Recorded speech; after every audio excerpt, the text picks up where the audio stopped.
Nursery rhymes make up a big part of our childhoods as they are often remembered throughout our lives. On the surface they seem short, quirky, and nonsensical, but they also had a secret double use during the Middle Ages in England when they were popularized. While children skipped around singing about Mary, Mary, quite contrary, the authors would giggle to themselves because their rhymes were parodies of the royal family.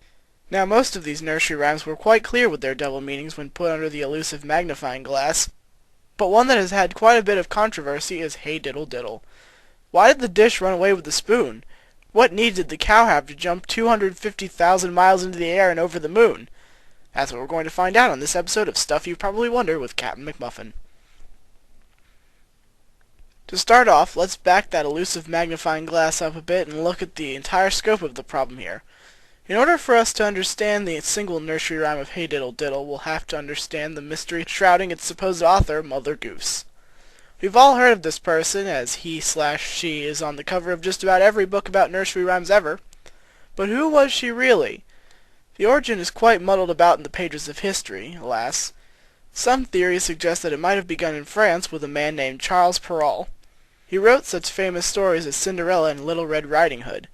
These stories were compiled into one volume and published in 1697 as Stories or Tales from Times Past with Morals. Not a very child-friendly name. Thus, when it came to publishing the tales in English, the name was changed to Tales of Mother Goose.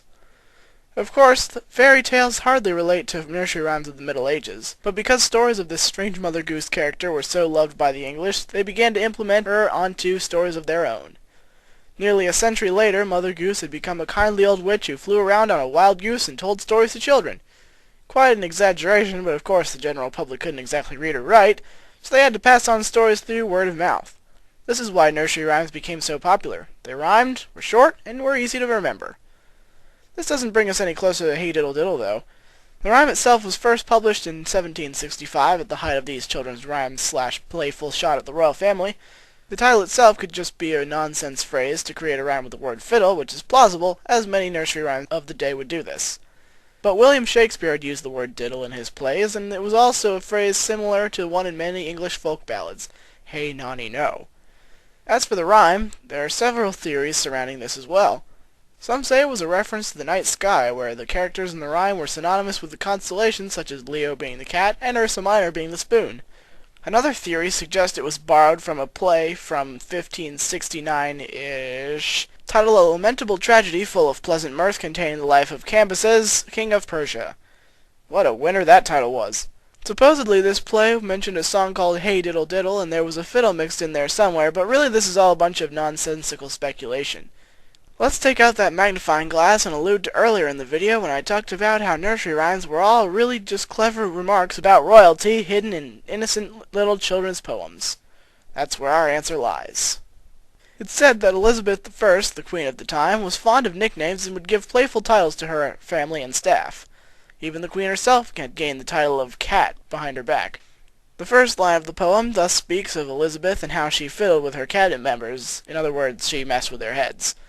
The Cow and the Moon were nicknames for two servants who waited on the queen, though they are not specified in any way, unfortunately. The little dog who laughed to see such fun was probably a man named Robert Dudley, the Earl of Leicester, and a good friend of Elizabeth's. The dish and the spoon were likely Elizabeth's cousin Catherine Grey, and Edward Seymour, the Duke of Somerset. These two eloped out of the country, but Elizabeth caught them mid-flight and sent them to the Tower of London, aptly naming them the dish and the spoon. So even though these names given to the royal court seem to be nearly arbitrary, they remain a great example of just how clever people can be when making subtle parodies to hide in something much more obvious. Nursery rhymes were only a start, though. We see this fun poking in tons of places today. Television shows like South Park seems at the surface to be vulgar and obnoxious, but is able to weave clever shots at popular culture within that vulgarity. So go out there and make a nursery rhyme of your own that parodies something you dislike. It could be the next sing-a-song of Sixpence. Thanks for watching, and as always, if you have any questions you want me to answer, leave it in the comments or email me at captainmcmuffin@gmail.com. Also in the comments, share your thoughts on the idea of subtle parodies. Are they a good idea? Can you make up any about our present-day governments around the world? Have fun with that, and I'll see you next time on Stuff You've Probably Wondered.